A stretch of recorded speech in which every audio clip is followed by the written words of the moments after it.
Hello, I'm Jessica Hartman, and this is Stories from the Front Line. Here we give examples of real-life scenarios in healthcare that may give us pause from an ethical standpoint. We examine the situation in order to make you more aware of the ethical implications of your day-to-day decisions, and we hope to give you tools that will help you make better ethical choices. On today's docket, Patient First Medical Group. Here we tell the tale of a small family practice. Kevin, the nurse, loves working with patients but hates what he considers to be non-necessary administrative tasks that are associated with working for a medical practice. As the only nurse for the office, he feels overworked, underpaid, and feels he has little power to change anything within the practice. Drew, a young medical assistant, is working his way through nursing school. He loves taking care of patients and developing relationships with other people. He's looking forward to going to an acute care setting after he graduates. Jenny, the front office assistant, has lived in town her whole life and knows everyone. She loves to see and visit patients that come in, and they like to see her too. They can depend on Jenny. She too sometimes feels overwhelmed by the day-to-day tasks that her job entails. Christine is the site manager for this and several other primary care offices within Patient First Medical Group. She enjoys her work but has little time to spend in the individual offices. When we first meet our cast, they are in the middle of a work meeting and are going to discuss employee satisfaction survey results. Let's join them. Okay, so now that that's settled, then the next item on the agenda is one that I know everyone wants to talk about, employee opinion surveys. Yay! So I have some charts for us to look at.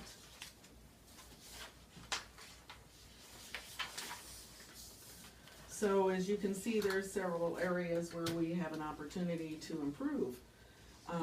The statement, "I am a part of the team," is down 2%.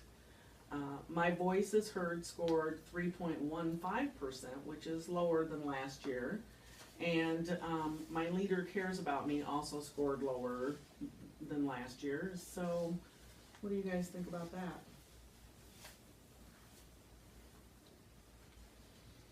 Okay, so this really concerns me, guys.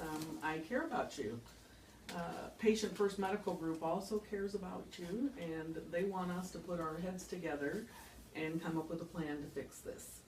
So we will get together another time and put a plan in place, and once that plan is enacted, then after a little time, then we're going to need to do another survey to see if our scores have improved, and if they haven't, then we're going to have to work harder to involve HR in making this a better place to work.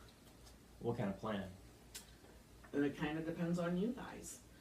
Obviously, I have some work to do to communicate better, and you all will be assigned some work as well. Perhaps some team building exercises. We can focus more on the details next week. How does that sound? Okay.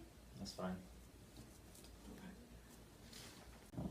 As you can see, Drew, Jenny, and Kevin work in an environment that has some common problems. Based on the employee opinion survey and what we know about their background, they don't feel listened to and they don't feel like a cohesive group. The group's lack of engagement was apparent in their lack of enthusiasm on the topic of the employee opinion survey.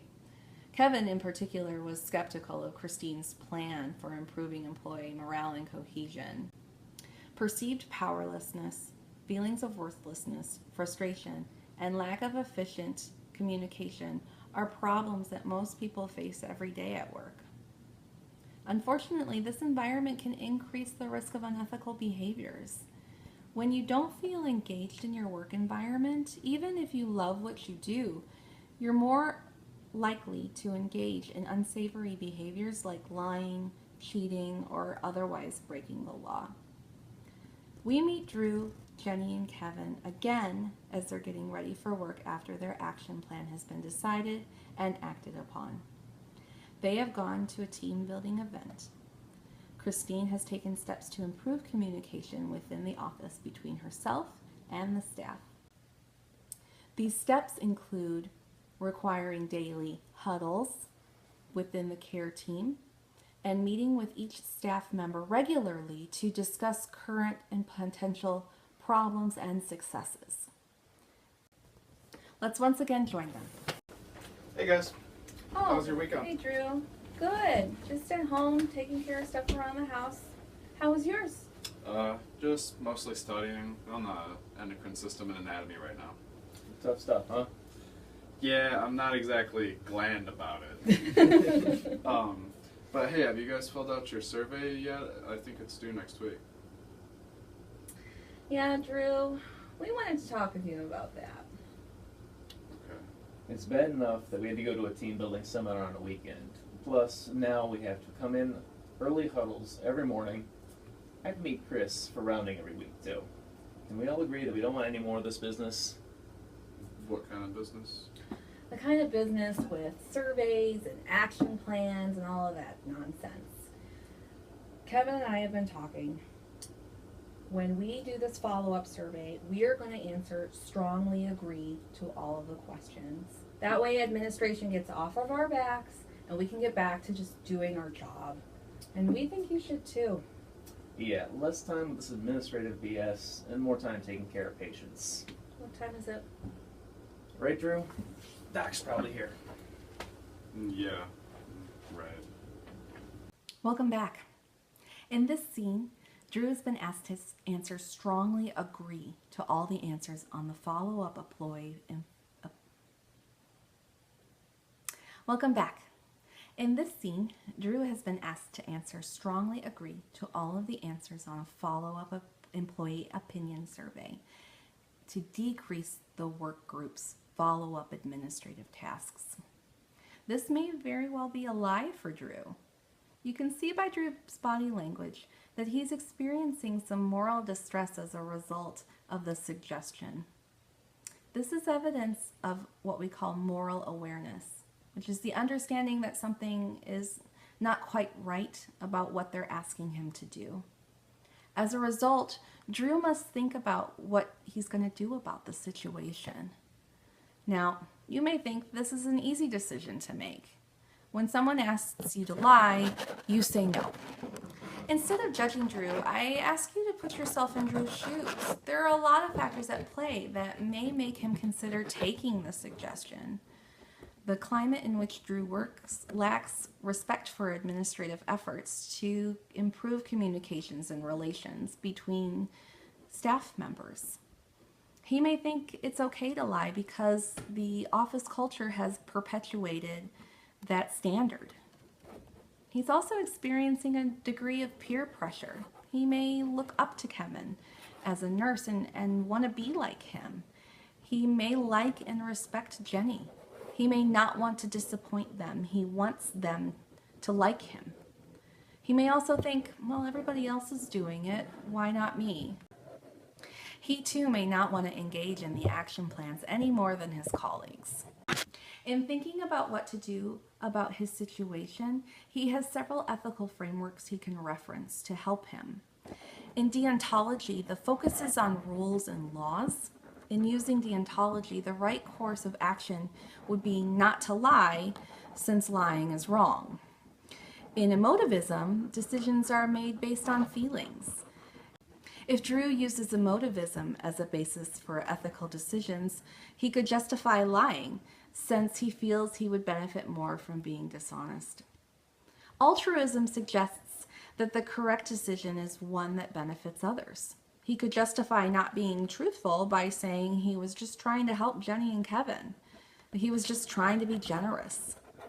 Using utilitarianism as a basis for ethical decisions means looking at the greatest good for the greatest number of people.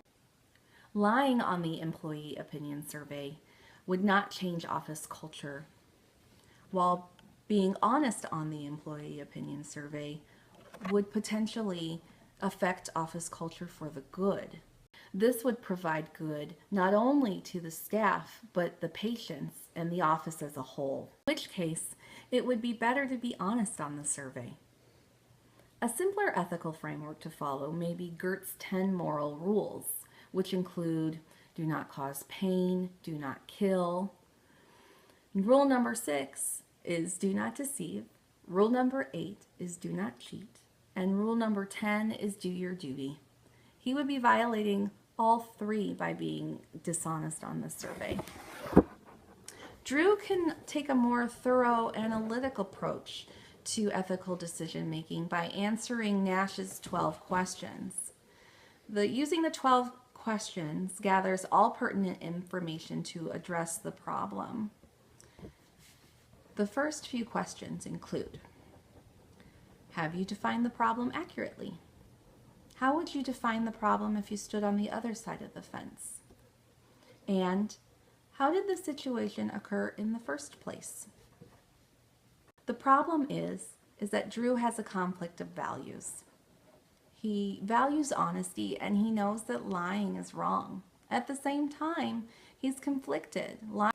Lying on the survey would be the easier path to follow, and people he admires may like him more.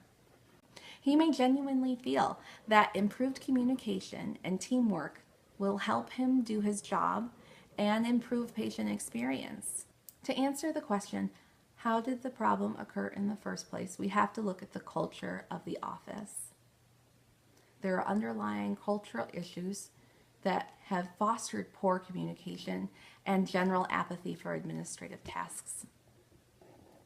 If we look at it from Christine's point of view, I think we can see that she may think that the staff are recalcitrant to change.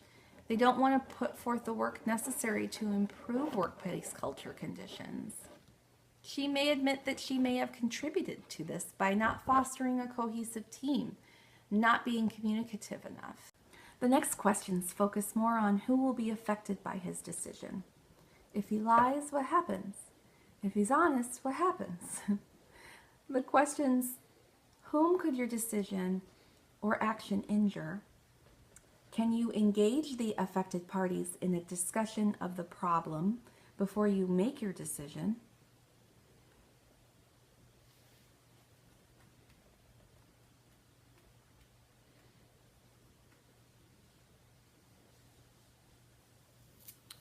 The next questions focus more on who will be affected by his decision. If he lies, what happens? If he's dishonest, what happens? The questions include: whom could your decision or action injure? And can you engage the affected parties in a discussion of the problem before you make the decision? By being dishonest, Drew could harm patients by perpetuating a culture of apathy and poor communication. Refusing to go along with the plan could affect his relationship with Kevin and Jenny. It could also change his relationship with Christine. To answer the next question, he absolutely could engage the affected parties before making his decision. He could get together with one or all parties and say, I see some conflict here. How can we address it? Indeed, this may solve the problem for him. The next questions help the questioner see what decision looks best and which one stands the test of time.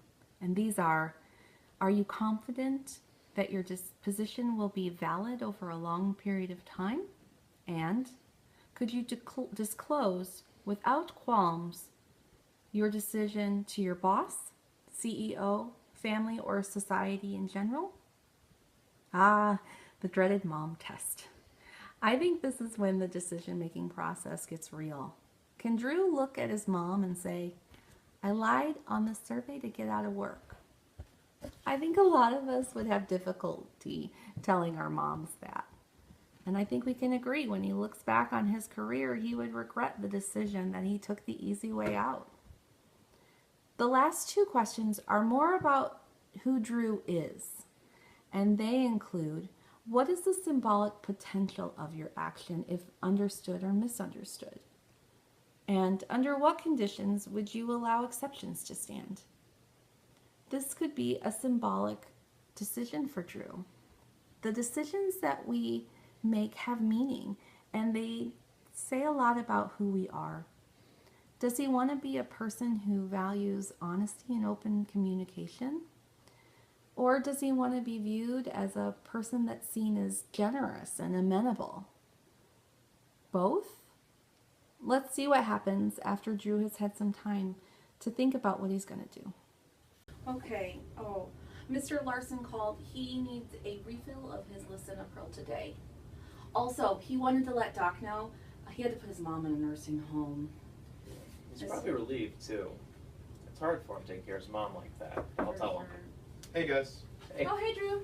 Hey guys, listen, so I know you guys wanted me to answer all the questions on the survey positively. I get that. But I was thinking, and I just can't go about doing that so dishonestly. I hope you guys understand. You do you, man. But we gotta work harder. It's on you. Okay. I'll let you guys get back to what you're doing. Thank you. Drew's ethical decision making led him to make the choice not to lie on the follow-up employee opinion survey. He exhibited moral awareness that lying on the survey would be unethical. He used an ethical decision making model to decide what to do, showed moral intent or desire to do it, and displayed a lot of moral courage in standing up for what he believed in. I hoped that you enjoyed this episode of Stories from the Front Line and learned a lot from our exploration of moral awareness, decision making, and action. Thanks for joining me.